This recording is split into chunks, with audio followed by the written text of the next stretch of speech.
Welcome to What Were You Thinking? Chapter 3. Now this is a stone sculpture. It started off as a chip, probably not that much bigger than this. What happens is that I'll get the raw stone and I'll check the stone over before I work on it to see if there are any cracks left over from the way they dynamite it out of the mountainside. Because that's really all they're doing. And I'd love to be there for one of those, but that's a Mark Pauline story. Now, I try to avoid eyes, faces, not avoid them as much as not respond to them immediately. This one really was more, well, let's just have some fun. I mean, here's a big eye, that's, it's like, okay, fine, and a little chest area, a jacket, something, all kind of abstract. And as I'm working on it, I'm unfortunately thinking, which is a stumbling block on any number of occasions, but be that as it may, I'm looking at it and going, well, this is kind of this big eye motif that is a painter, Abex painter, just kind of bordering on things you might recognize. Big hairy eyeballs, sometimes those big hairy eyeballs are kind of a bean-like structure. There's usually a lid around it, so, it's an encased eyeball. And I'm stalling right now because I can't remember the guy. Philippe Guston is the artist. Fairly big back in 50s, 60s, somewhat in the 70s.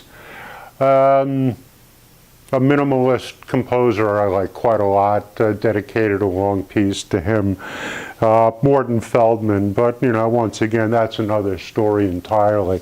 So I've got this piece, and it's got that kind of, staring eyeball look to it, and I'm thinking, well, let me bring it more into the Philippe Guston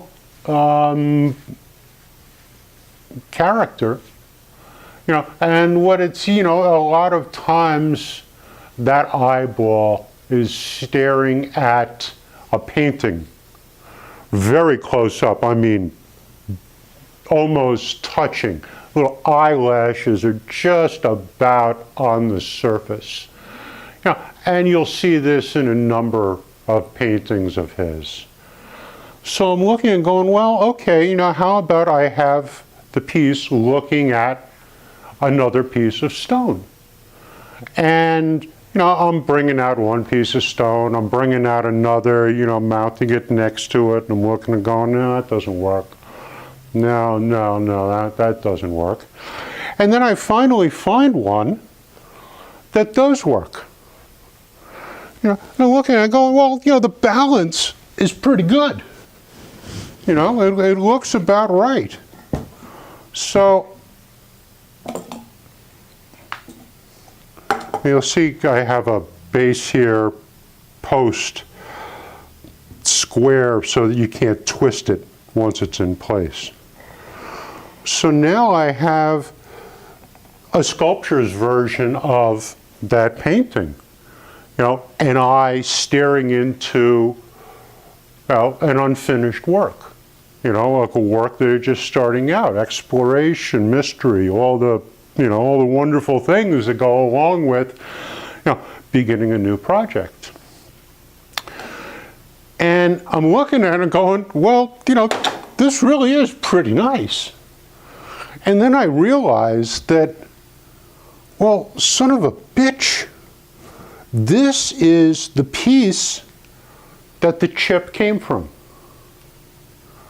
So you can see it just fits right in there. And you see, I mean, really, you know, not that much was taken out to get it, and it fits so perfectly. You know, like as a metaphor, as, you know, like as an artist's struggle. You know, like here I am, you know, looking at my material. And it's one of the, I think it's one of the best pieces I've done here in Tucson.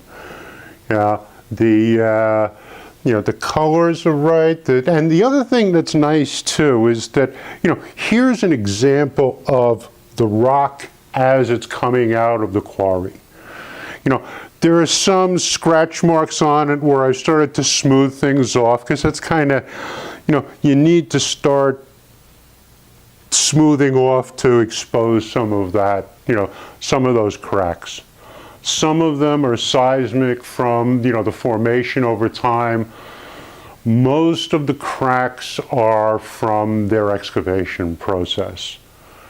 You can kind of tell because the seismic faults tend to heal up over time. I guess the leaching in of, you know, carbonates, you know, the lime starts getting in there and fills it. So it's not a perfect union again, but it's a fairly strong connection. Whereas the quarry faults, you know, there's nothing you can do about. You know, like I say, here's a fault from the seismic activity. But the quarry now, because of their process, has opened that up a little bit more. So, you know, that's the kind of stuff you got to look for with this stone. And that's pretty much it for this installment of What Were You Thinking?